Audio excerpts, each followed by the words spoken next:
بیٹے کو کیسا ہونا چاہیے؟ اسلامی تعلیمات سے دور معاشرے جن اخلاقی پستیوں کا شکار ہیں ان میں سے ایک ماں باپ کی قدر و تعظیم کا فقدان بھی ہے۔ پیدا ہوتے ہی بیٹے کے ڈاکٹر، انجینئر، سرکاری افیسر وغیرہ بننے کے خیالات اور خواب دیکھنے والے ماں باپ اس وقت قابل رحم ہوتے ہیں جب ان کے پڑھے لکھے ویل ایجوکیٹڈ کہلانے والے بیٹے انہیں ایک کمرے تک محدود رہنے پر مجبور کر دیتے ہیں یا پھر اولڈ ہاؤس کی زینت بنا دیتے ہیں۔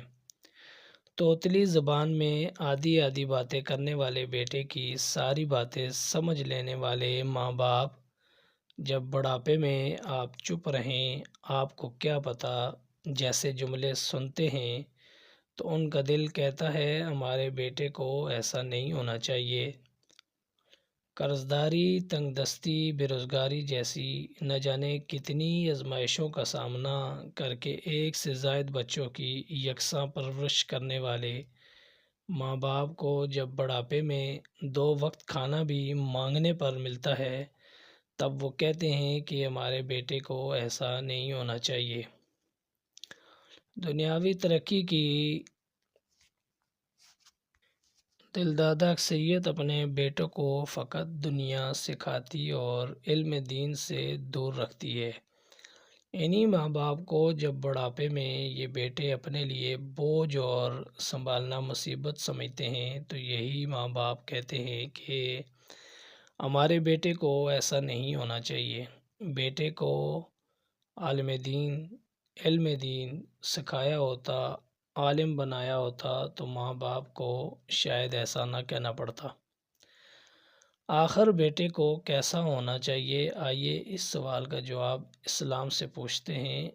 اسلام نے اچھے بیٹے کی جو خوبیاں اور ذمہ داریاں بیان کی ہیں ان میں سے چند ملاحظہ فرمائیں۔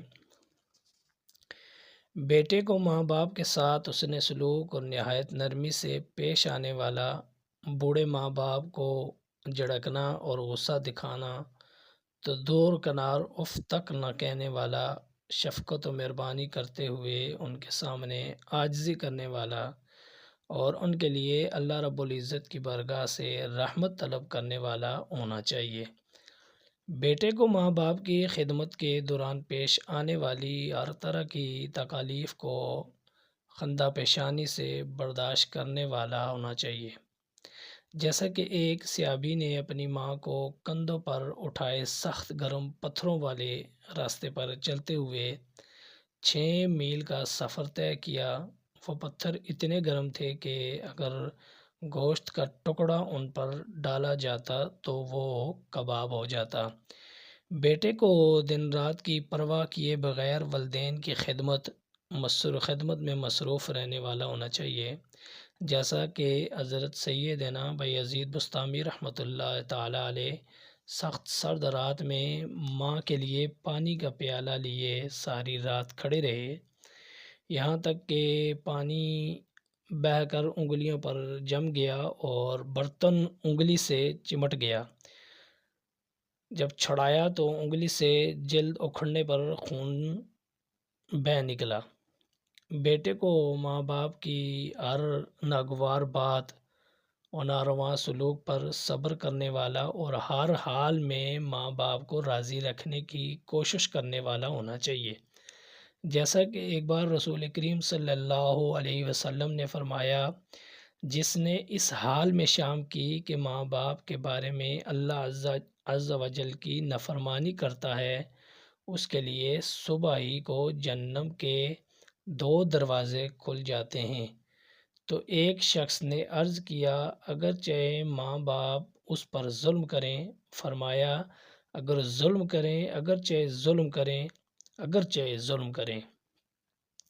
3 بار حضور کریم صلی اللہ علیہ وسلم نے فرمایا کہ اگرچہ ظلم کریں، بے شک والدین اگر ظلم بھی کریں پھر بھی بیٹے کو نافرمان نہیں ہونا چاہیے۔ بیٹے کو ماں باپ کی وفات کے بعد بھی ان کی عزت و آبرو کی حفاظت، ان کے قرض کی ادائیگی اور ان کی قسمیں پوری کرنے میں کوشش کرنے والا ہونا چاہیے۔ چنانچہ حدیث پاک میں ہے جو شخص اپنے والدین کے انتقال کے بعد ان کی قسم سچی کرے اور ان کا قرض اتارے اور کسی کے ماں باپ کو برا کہہ کر انہیں برا نہ کہلوائے، وہ والدین کے ساتھ بھلائی کرنے والا لکھا جائے گا، اگرچہ ان کی زندگی میں نافرمان تھا۔ بیٹے کو خدمت اور ضرورت کی وجہ سے بلانے پر فوراً ماں باپ کے پاس حاضر ہو جانا چاہیے، یہاں تک کہ اگر پردیس میں ہو تب بھی۔ چنانچہ بہار شریعت میں ہے یہ، یعنی بیٹا پردیس میں ہے، والدین اسے بلاتے ہیں تو آنا ہی ہوگا، خط لکھنا کافی نہیں ہے۔ والدین کو اس کی خدمت کی حاجت ہو تو آئے اور ان کی خدمت کرے۔ اللہ تعالیٰ ہر بیٹے کو اسلامی اوصاف والا بیٹا بننے کی توفیق عطا فرمائے۔